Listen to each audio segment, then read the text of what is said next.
ఇండస్ట్రీకి చాలామంది వస్తున్నారు కనుక వాళ్ళందరికీ కూడా మనం ఈరోజు ఆంధ్రప్రదేశ్ డెవలప్ అవుతానికి చూసుకోవాలి. అలాగే తెలంగాణ ఎంత డెవలప్ అవుతుందో ఆంధ్రప్రదేశ్ కూడా మనం పోటీగా డెవలప్ అవ్వాలి. 68% ఇన్కమ్ ఆంధ్రప్రదేశ్ నుంచి వస్తే 32% ఇన్కమ్ తెలంగాణ నుంచి వస్తుంది. కనుక మనకి ఇన్కమ్ వస్తుంది 68%. కానీ అక్కడ ఎంప్లాయ్మెంట్ లేదు, ఇన్ఫ్రాస్ట్రక్చర్ లేదు, డెవలపింగ్ లేదు, స్టూడియోలు లేవు, ఏమీ లేవు. 1.5 year అవుతుంది. రండి రండి అంటే రారండి అంటే రారండి, సెటిల్ అయిపోయేది ఇక్కడ తెలంగాణలో. కనుక దయచేసి మనం అన్నీ కూడా ఇన్ఫ్రాస్ట్రక్చర్ అది డెవలప్ చేయాల్సిన రెస్పాన్సిబిలిటీ బాధ్యత మన మీద ఉంది సార్. ఎందుకంటే ఇంకా 3.5 సంవత్సరాలు ఉంది.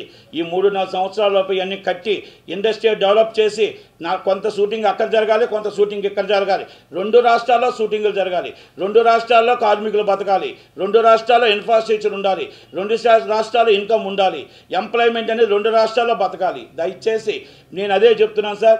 దయచేసి మీరు పెద్ద మనసుతో మీరు అర్థం చేసుకోండి. నేను ఎందుకు చెప్తున్నానంటే టోటల్గా పెద్ద ఆయన 3 రోజులు 4 రోజులు ఆయన టైం వేస్ట్ చేసి ఆయన మనం వెళ్ళి రిక్వెస్ట్ చేసుకొని ఆయన మాట్లాడమని ఆయన చెప్పమని రిక్వెస్ట్ అన్నా మీరు చూడండి అన్న మాకు ఈగోలో ఆయన మాట్లాడిన వ్యక్తులము.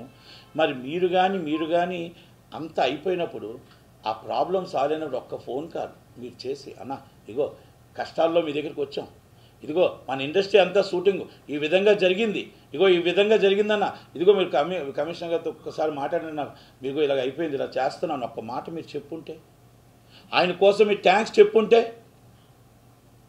కష్టాల్లో ఉన్నప్పుడు మనం వెళ్తాం, మనకు సుఖమైనప్పుడు మాత్రం మనం వదిలేస్తాం. అందుకేనే ఈ కుళ్ళి రాజకీయాలు నాకు వద్దు అని చెప్పి వదిలేసింది ఆయన రాజకీయం. ఈ కుళ్ళి రాజకీయాలు నాకు వద్దు, ఈ రాజకీయాల్లో నేను ఉండను, ప్రశాంతంగా ఉంటాను అని చెప్పేసి రాజకీయాల నుంచి వద్దు అనుకుంది అందుకే చిరంజీవి గారు. కానీ అంతకన్నా ఎక్కువ ఈ సినిమాలో రాజకీయాలు ఉంటాయని తెలుసు.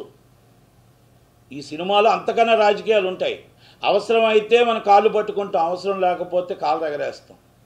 అంటే ఎందుకు ఈ మాట చెప్తుంటే కొంతమంది చేసిన ఈ బాధ అనిపిస్తుంది. ఆయన నన్ను తిట్టినా పర్లేదు, కానీ బాధ అనిపిస్తుంది అది. ఎందుకంటే ఒక మనిషిని మనం కావాలని మనం పెట్టి మళ్ళీ మనిషిని పట్టించుకోకుండా వెళ్తే ఎలాగుంటుంది అనేది ఆ బాధ నాకు ఉంటుంది. అందుకే నేను ఈరోజు మాట్లాడాలని ఆయన నన్ను ఏమన్నా పర్లేదు మాట్లాడాలని డిసైడ్ అయ్యా. అవకాశవాదం రాజకీయం చేయకూడదు, అవకాశవాదం కాదు. అవసరమైనప్పుడు మనం ఆ ఇంటి గడప తొక్కాం, అవసరం తీరిపోయినప్పుడు మనం ఇలాగ అటు వెళ్ళిపోకూడదు. కనుక దయచేసి ఎవరైతే వెళ్ళారో నేను దిల్ రాజు గారిని సూటుగా అడుగుతున్నా. మీకు చెప్పారు కదా సార్, సుప్రియ గారు మీకు చెప్పారు కదా, కిరణ్ గారు మీకు చెప్పారు కదా, అనిల్ గారు, అమ్మిరాజు గారు, మీరు మాట్లాడేటప్పుడు ఒక్క మాట అయినా సరే మీరు థ్యాంక్స్ చెప్పగలిగారా? గవర్నమెంట్ సెటిల్మెంట్ చేసింది ఆయన చెప్పారు ట్విట్టర్లో, ఇమ్మీడియట్లీ థ్యాంక్స్ రేవంత్ రెడ్డి గారికి. ఇండస్ట్రీలో ఒక పెద్ద దాసనారాయణ గారి తర్వాత ఒక పెద్ద మనిషి మనకి అగాధం వచ్చినప్పుడు ఒక పెద్ద మనిషి కావాలి. ఆ పెద్ద మనిషిగా మన చిరంజీవి గారిని మీరు ఉండమని మనం రిక్వెస్ట్ చేసుకుంటున్నప్పుడు ప్రతి విషయం మనం చెప్పినప్పుడు, కష్టాలు చెప్పినప్పుడు సుఖం కూడా చెప్పాలి. మంచిగా జరిగింది కదా ఆనందిస్తాడు కదా, ఆయన సంతోషపడతాడు కదా, థ్యాంక్స్ చెప్తాడు కదా. ఇదేమి రాజకీయం అండి ఇది? ఈ రాజకీయాల ఒకటి అంటే ఇక్కడ కూడా ఇది అదే. ఎందుకంటే వాళ్ళ విజ్ఞతకు వదిలేస్తున్నా నేను, వాళ్ళ విజ్ఞతకి నేను వదిలేస్తున్నా. ఎందుకంటే నాకు బాధ అనిపించి ఇది చిరంజీవి గారు నన్ను ఏమన్నా పర్లేదు కానీ నాకు బాధ అనిపించి నేను మాట్లాడేది, నాకు బాధ అనిపించింది. ఎందుకంటే మేము ఇప్పుడు ఒక మనిషిని నమ్మామంటే ప్రాణం పెట్టాలి. ఒక మనిషి చేస్తున్నాడంటే ఆ మనిషిని పూర్తిగా నమ్మామంటే ప్రాణం ఇచ్చాలి, ఉండాలి. అంతేగాని మనం అవసరమైనప్పుడు వదిలేయడం కాదు ఇది. నాకు రాజకీయం తెలియదు, చిరంజీవి గారికి అసలు రాజకీయం తెలియదు, మాకు తెలియదు రాజకీయం. మాకు ఈ డబుల్ గేమ్లు మాకు తెలియవు. ఎందుకంటే నేను ఒకరిని నమ్మామంటే ఆ విధంగానే ఉంటాం. కనుక ఇక్కడ కార్మికుడికి న్యాయం జరగాలన్నా, చిన్న సినిమా నిర్మాతకి న్యాయం జరగాలి. ఎప్పటికైనా మాకు చిన్న సినిమా నిర్మాతకు న్యాయం జరుగుతుంది అంటే అది చిరంజీవి గారి ద్వారా జరుగుతుంది. ఎప్పటికైనా మాకు మల్టీప్లెక్స్లు 20% ఆక్యుపేషన్ గవర్నమెంట్ జియో పాస్ చేస్తుందంటే అది చిరంజీవి గారి వల్ల అవుతుంది. ఎప్పటికైనా ఐదో షో మాకు 2.5 షో వస్తుంది అంటే అది చిరంజీవి గారి వల్ల అవుతుంది. ఇది నాకు స్వార్థమో చిరంజీవి గారికో లేకపోతే ఇంకొకరు కాదండి. ఇది నేను సినిమా తీస్తానో తీయనో తెలియదు, నా పిల్లలు తీస్తారో లేదో తెలియదు. తీస్తే తీయొచ్చు, తీయకపోవచ్చు. నేను 100% నాకు లాభం లేనిదే సినిమా చెయ్య. నేను చేయకపోయినా నాకున్న అనుభవాన్ని, రేపు నిర్మాతలు పడుతున్న బాధని, కష్టాన్ని, రేపు రాబోయే తరానికి మల్టీప్లెక్స్లు అనేది మనం కంపల్సరీ 20% ఆక్యుపేషన్ కావాలి, మన 5వ షో కావాలి. 20% ఆక్యుపేషన్ ఎందుకు అడుగుతున్నాం అంటే, గతంలో ఇందిరాగాంధీ గారు ఆ 20% ఆక్యుపేషన్ మల్టీప్లెక్స్ ఇచ్చారు. రేపు రాబోయే తరం మల్టీప్లెక్సెసే. ఆ మల్టీప్లెక్స్లో 20% ఎందుకు అడుగుతున్నాడు? చిరంజీవి గారి సినిమా 350, నటికుమార్ సినిమా 350 అంటే ఎందుకు చూస్తారు? కనుక 20% 100 రూపాయల టికెట్ పెడితే 100% సినిమా చిన్నవాళ్ళు చూస్తే పేదవాడు కూడా చూస్తాడు. పేదవాడు సినిమా థియేటర్లో బయట నుంచి చూడటం కాదు, మల్టీప్లెక్స్లో సినిమా చూడాలి. మనం 25 రూపాయలు పాప్కార్న్ అమ్మాలి, 25 రూపాయలు కూల్ డ్రింక్ అమ్మాలి, 50 రూపాయల లోపే ఐటెం తిని బండారాలు ఉండాలి. ఇది మనం చిన్న సినిమా బతకాలి అంటే రేపు రాబోయే మల్టీప్లెక్స్లు ఉంటున్నాయి కాబట్టి, ఇంకా సింగిల్ స్క్రీన్లు ఉండవు కాబట్టి ఫీచర్ అది కంపల్సరీ మనం చెయ్యాలి, ఇట్లా మనం పెట్టాలి. అది సింగిల్ స్క్రీన్ 2.5 షో అనేది కంపల్సరీ ఉండాలి. ఈ 2.5 షో లేకపోతే రేపు చిన్న సినిమాలు చనిపోతాయి.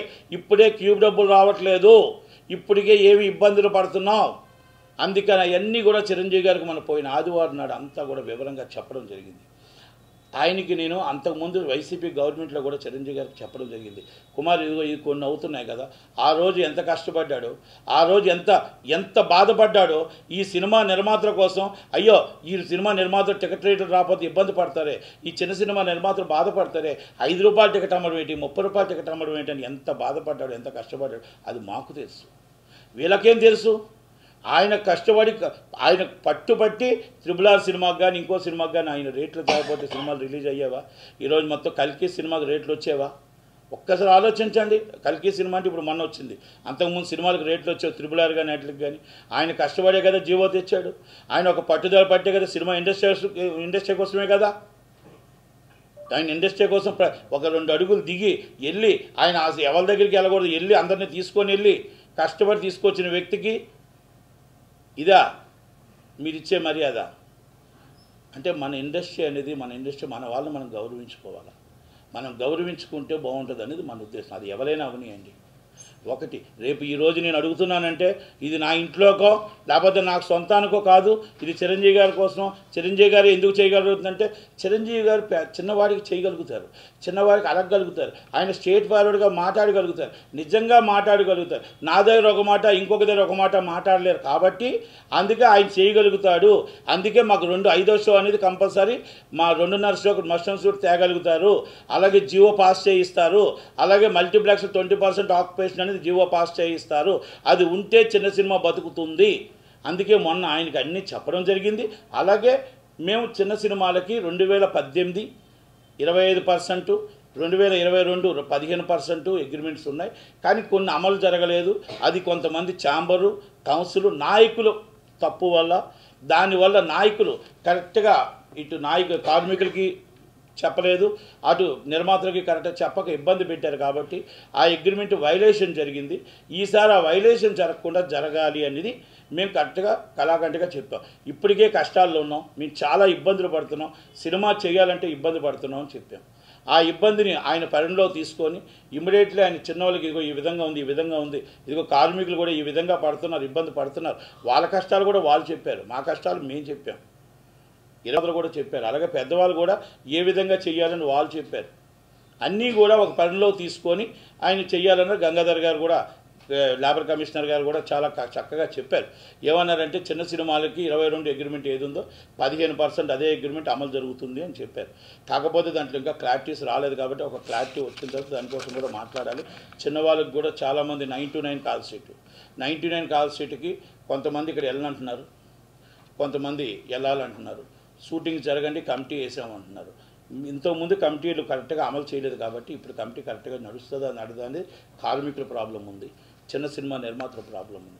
99 కాల్ సీట్ అంటే చాలామందికి అర్థం కావట్లేదు, అది వివరించడం కోసం చెప్పాను. 99 కాల్ సీట్ అయినా 6 o'clock కాల్ సీట్ అయినా కొన్ని సెట్ డిపార్ట్మెంట్ కానీ, మొత్తం ప్రొడక్షన్ డిపార్ట్మెంట్ కానీ, మొత్తం టోటల్గా క్రైన్ కానీ, ఇవన్నీ కొన్ని డిపార్ట్మెంట్లు అన్నీ లారీలు కానీ మినీ వ్యాన్లు కానీ మార్నింగ్ 6 o'clock లోపలే బయటికి రావాలా. 7 దాటితే ఎలవడ్ లేదు, మళ్ళీ బయట అలా రావడానికి ఎలవడ్ లేదు. కనుక బిఫోర్ రావాలి. వాళ్ళ బాధ ఏంటంటే మీరు 9 o'clock కాల్ సీట్ అంటే మేము మీకు టీ ఇవ్వాలన్నా, మేము సెట్ మొత్తం రెడీ చేయాలన్నా, సెట్ డిపార్ట్మెంట్ రెడీ చేయాలన్నా, ప్రొడక్షన్ చేయాలన్నా, జూనియర్ ఆర్టిస్టులు ఉండాలన్నా, మొత్తం మేము బ్యాక్గ్రౌండ్ అంతా సెటప్ చేయడానికి 9 o'clock కాల్ షీట్ అంటే మేము కరెక్ట్గా 7 o'clock ఉండాలి. ఉంటే 2 hours మేము అన్నీ చేయడానికి అవుతుంది. కనుక మాకు 6 మేము 5 o'clock లెగాలి. మళ్ళీ రాత్రి 9 o'clock కాల్ షీట్ అయితే గ్రేజ్ పీరియడ్ 1.5 hour అయితే 9:30 స్టార్ట్ అయితే 11 o'clock 11:30 అవుతుంది. మళ్ళీ మేము 4:30కి లెగాలి. అంటే మాకు 6 o'clock కాల్ షీట్ అయినా 9 o'clock కాల్ షీట్ అయినా మాకు అదే అవుతుంది. మా కష్టం, మా బాధ ఇది. మా 7 యూనియన్లు వాళ్ళు చెప్పుకుంటున్నారు. వారు 7 యూనియన్లు మా పనిలో తీసుకొని మాకు 1.5 కాల్ షీట్ ఇవ్వండి అని వాళ్ళు అడుగుతున్నారు. చిన్న సినిమా నిర్మాతలు ఏమంటారు? చిన్న సినిమా నిర్మాతలు బూచిగా చూపిస్తున్నారు ఈ పెద్ద నిర్మాతలు.